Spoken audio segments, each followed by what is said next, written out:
السلام علیکم۔ گزشتہ روز اسلام آباد کے سیکٹر G6 سے ایک سینئر صحافی مطیع اللہ جان کو اس وقت اغوا کیا گیا جب وہ اپنی اہلیہ کو لینے کے لیے ماڈل ہائی اسکول گئے۔ پاکستان کا میڈیا آزاد کیوں نہیں؟ پاکستان میں میڈیا کو کیا مشکلات درپیش ہیں اور میڈیا کہاں تک اپنا کام صحیح ادا کر رہا ہے؟ ویڈیو میں آگے بڑھنے سے پہلے اگر آپ ہمارے چینل پر نیو ہیں ہمارے چینل کو سبسکرائب کر دیں اور بیل آئیکن کو کلک کرنا نہ بھولیے تاکہ ہر نئی ویڈیو آپ تک ایزیلی پہنچ سکے۔ پاکستان میں حالیہ برسوں میں بڑے پیمانے پر تبدیلیوں کے باوجود میڈیا کی آزادی آج بھی زوال پذیر ہے۔ پاکستان کو آج بھی صحافیوں کے لیے تشدد اور دھمکیوں کے مختلف واقعات کی وجہ سے دنیا کے سب سے خطرناک ممالک میں سے ایک قرار دیا جاتا ہے۔ پاکستان میں گزشتہ روز بھی ایک افسوسناک واقعہ پیش آیا جب ایک نامور صحافی کو اسلام آباد سے اغوا کیا گیا۔ مطیع اللہ جان عدلیہ کے خلاف ریمارکس پر توہین عدالت کے مقدمے کا سامنا کر رہے تھے، لیکن جج نے کہا کہ ٹویٹ اعلیٰ عدالتوں کے امیج کو خراب کرنے کے لیے کافی نہیں۔ پھر بھی ایسا لگتا ہے کہ کچھ عناصر نے انہیں ڈرانے کی کوشش کی۔ سی سی ٹی وی فوٹیج سامنے آنے کے بعد معاملے نے شدت اختیار کی اور حکومت کو بھی اس واقعے کا نوٹس دینا پڑا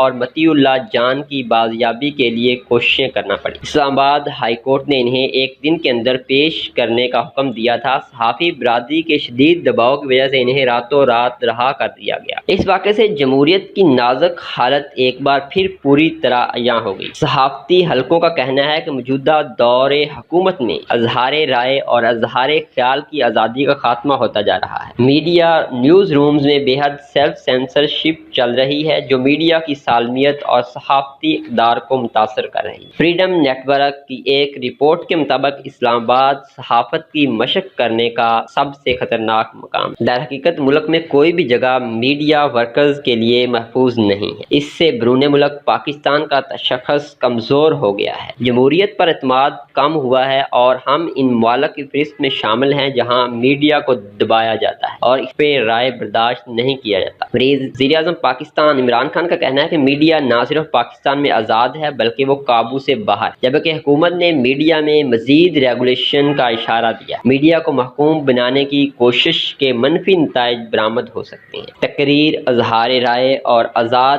پریس جمہوری ملک کی خصوصیات۔ صحافیوں پر تشدد اور دھمکیوں کا فائدہ کسی کو نہیں ہوگا بلکہ اختلاف رائے کو روکنے اور میڈیا کی آزادی کو کم کرے گا۔ صحافت جمہوریت کا پانچواں ستون ہے۔ حکومت اور ریاستی کارکنوں کو میڈیا کو مضبوط بنانے کے لیے کام کرنا چاہیے اور میڈیا کو بھی چاہیے کہ وہ سچ کو سچ اور جھوٹ کو جھوٹ بیان کرے، نہ کہ تھوڑی سی معمولی خبر کو بڑھا چڑھا کر پیش کیا جائے۔ میڈیا بھی آج کل پاکستان میں اپنے فرائض صحیح سے انجام نہیں دے رہا۔ ریٹنگ میں آگے بڑھنے کے چکروں میں میڈیا مختلف ہتھ کنڈے یوز کر رہا ہے، تو نہ صرف میڈیا بلکہ ہماری حکومت کو بھی چاہیے کہ اس بارے میں اقدامات کرے۔ ناظرین محترم، اپنی رائے کا ضرور اظہار کریں۔